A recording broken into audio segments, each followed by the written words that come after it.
ಪುಕ್ಷಟ್ಟೆ ಜ್ಞಾನ ಸರಣಿ 6.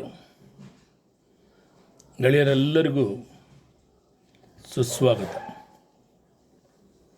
ಕನ್ನಡವೇ ಸತ್ಯ, ಕನ್ನಡವೇ ನಿತ್ಯ. ಇಂದಿನ ಈ ಸರಣಿಯಲ್ಲಿ ನಾನು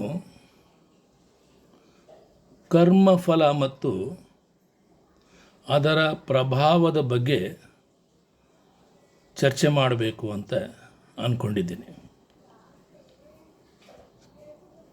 ಇವತ್ತು ಬೆಳಿಗ್ಗೆ ನಾನು ಮೊಬೈಲ್ ಬ್ರೌಸ್ ಮಾಡ್ತಾ ಇರಬೇಕಾದ್ರೆ ಒಂದು ಹೆಣ್ಮಗಳ ಒಂದು ಕವಿತೆಯ ಒಂದು ಸಾಲು ನನ್ನ ಮನಸ್ಸಿಗೆ ತುಂಬ ನಾಟಿತು. ಭಗವಂತ ನಮಗೆಲ್ಲದನ್ನು ಕೊಟ್ಟಾನ, ಒಂದನ್ನು ಮಾತ್ರ ಬಿಟ್ಟು ಭಾಳ ಅರ್ಥ ಇದೆ. ಎಲ್ಲರಿಗೂ ಎಲ್ಲವನ್ನು ಭಗವಂತ ಕೊಡೋದಿಲ್ಲ, ಎಲ್ಲೋ ಒಂದು ಕೊರತೆ ಇಟ್ಟಿರ್ತಾನೆ. ಆಗರ್ಭ ಶ್ರೀಮಂತ, ಏನೂ ಕಡಿಮೆ ಇಲ್ಲ ಅವನಿಗೆ. ಆದರೆ ಹೇಳ್ತಾನೆ, ನೋಡಪ್ಪ ನನಗೆ ಎಲ್ಲ ಕೊಟ್ಟಾನ ದೇವರು, ಮಕ್ಕಳಿಲ್ಲ ನನಗೆ ಅಂತ. ಅದೇ ಆ ಬಡವನಿಗೆ ಮನೆ ತುಂಬ ಮಕ್ಕಳು. ಯಾಕೆ ಹೀಗೆ? ದೊಡ್ಡವ್ರು ಹೇಳ್ತಾರೆ, ಇದೆಲ್ಲ ನಾವು ಮಾಡಿದ ಕರ್ಮ ಕೊಡು, ನಮ್ಮ ಕರ್ಮ ಫಲ ಅಂತ ಹೇಳಿ.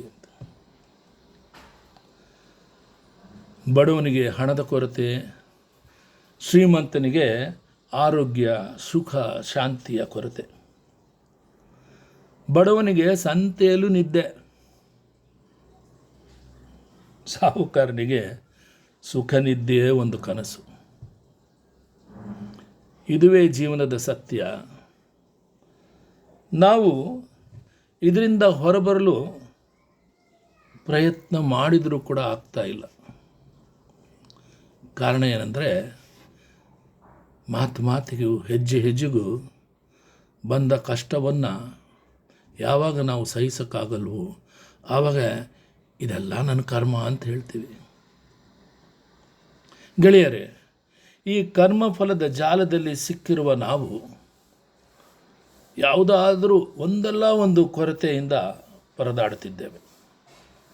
ಇದು ಬರೀ ಮನುಷ್ಯನ ಕಥೆ ಅಲ್ಲ. ಈ ಕಷ್ಟ ಮತ್ತು ಸಂಕಷ್ಟಗಳು ದೇಶಗಳಿಗೂ ತಪ್ಪಿದ್ದಲ್ಲ.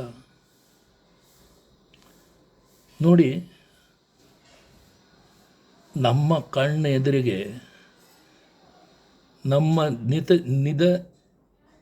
ನಿತ್ಯ ಜೀವನದಲ್ಲಿ ಇರಾನ್ ಮತ್ತು ಇಸ್ರೇಲ್ ಯುದ್ಧದಿಂದ ಇಡೀ ಪ್ರಪಂಚವೇ ಒದ್ದಾಡ್ತಾ ಇದೆ. ಏನು ಕಾರಣ? ಒಬ್ಬ ವ್ಯಕ್ತಿಯ ಒಣ ಪ್ರತಿಷ್ಠೆ.